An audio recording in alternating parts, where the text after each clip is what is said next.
Dear friends, ഇന്ന് നമ്മൾ നോക്കുന്നത് ഫോറിൻ ലാൻഡ്സ് എന്ന കവിതയെക്കുറിച്ചാണ്. റോബർട്ട് ലൂയിസ് സ്റ്റീവൻസൺ എഴുതിയ ഫോറിൻ ലാൻഡ്സ് എന്ന കവിത ഒരു കുട്ടി ഒരു ചെറിമരത്തിൽ കയറി ചുറ്റുമുള്ള ലോകത്തെ അത്ഭുതത്തോടെ നോക്കിക്കാണുന്നതിനെക്കുറിച്ചാണ്. മരത്തിനു മുകളിൽ നിന്ന് നോക്കുമ്പോൾ അടുത്തുള്ള പൂന്തോട്ടം, പുഴ, പട്ടണത്തിലേക്ക് പോകുന്ന പൊടി നിറഞ്ഞ റോഡുകൾ എന്നിവയെല്ലാം കുട്ടിക്ക് മുൻപ് കാണാത്ത വിദേശ രാജ്യങ്ങൾ അഥവാ ഫോറിൻ ലാൻഡ്സ് പോലെ തോന്നുന്നു. കൂടുതൽ ദൂരത്തേക്ക് കാണാൻ കഴിയുന്ന ഒരു ഉയരം കൂടിയ മരം കിട്ടിയെങ്കിൽ എന്ന് കുട്ടി ആഗ്രഹിക്കുന്നു.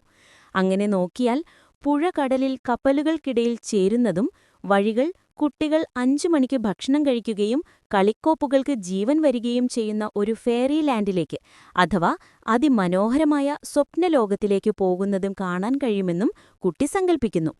കാഴ്ചപ്പാടിലെ മാറ്റത്തിലൂടെ സാധാരണ ചുറ്റുപാടുകൾ പോലും എത്രമാത്രം മാന്ത്രികവും സാഹസികവുമാകാമെന്ന് ഈ കവിത പറയുന്നു. ഇനി കഥയുടെ മലയാള പരിഭാഷ നോക്കാം. വിദേശ രാജ്യങ്ങൾ, ഫോറിൻ ലാൻഡ്സ്. ചെറിമരത്തിന്റെ മുകളിലേക്ക് ഈ ഞാനല്ലാതെ മറ്റാരാണ് കയറേണ്ടത്? 2 കൈകൾ കൊണ്ടും തടിയിൽ പിടിച്ച് ഞാൻ വിദേശ രാജ്യങ്ങളിലേക്ക് നോക്കി, അഥവാ അപരിചിതമായ കാഴ്ചകൾ കണ്ടു. പൂക്കൾ കൊണ്ട് അലങ്കരിച്ച അടുത്ത വീട്ടിലെ പൂന്തോട്ടം ഞാൻ കണ്ടു. കൂടാതെ മുൻപൊരിക്കലും കണ്ടിട്ടില്ലാത്ത മനോഹരമായ പല സ്ഥലങ്ങളും കണ്ടു.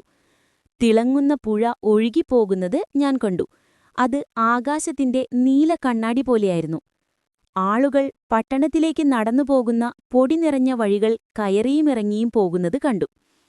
എനിക്ക് ഇതിലും ഉയരം കൂടിയ ഒരു മരം കിട്ടിയെങ്കിൽ കൂടുതൽ ദൂരത്തേക്ക് എനിക്ക് കാണാമായിരുന്നു. വളർന്നു വലുതായ പുഴ കപ്പലുകൾക്കിടയിലൂടെ കടലിലേക്ക് ഒഴുകിച്ചേരുന്നിടം, അതുപോലെ ഇരുവശത്തുമുള്ള റോഡുകൾ മുന്നോട്ടൊരു യക്ഷിക്കഥാലോകത്തിലേക്ക് അഥവാ ഫെയറി ലാൻഡിലേക്ക് നയിക്കുന്നിടം വരെ. അവിടെ എല്ലാ കുട്ടികളും 5 മണിക്ക് അത്താഴം കഴിക്കുകയും കളിക്കോപ്പുകൾക്ക് ജീവൻ വരികയും ചെയ്യുന്ന ഒരു ഫെയറി ലാൻഡിലേക്ക് നയിക്കുന്നിടം വരെ. അവിടെ എല്ലാ കുട്ടികളും 5 മണിക്ക് അത്താഴം കഴിക്കുകയും കളിക്കോപ്പുകൾക്ക് ജീവൻ വരികയും ചെയ്യുന്നിടം വരെ കാണാൻ കഴിയുമെന്നും കുട്ടി സങ്കൽപ്പിക്കുന്നു. കാഴ്ചപ്പാടിലെ മാറ്റത്തിലൂടെ സാധാരണ ചുറ്റുപാടുകൾ പോലും എത്രമാത്രം മാന്ത്രികവും സാഹസികവുമാകാമെന്ന് ഈ കവിത പറയുന്നു. ഈ കവിതയുടെ എഴുത്തുകാരൻ റോബർട്ട് ലൂയിസ് സ്റ്റീവൻസൺ ഒരു സ്കോട്ടിഷ് നോവലിസ്റ്റ്, ഉപന്യാസകാരൻ, കവി, യാത്രാ എഴുത്തുകാരൻ എന്നീ നിലകളിൽ പ്രശസ്തനാണ്.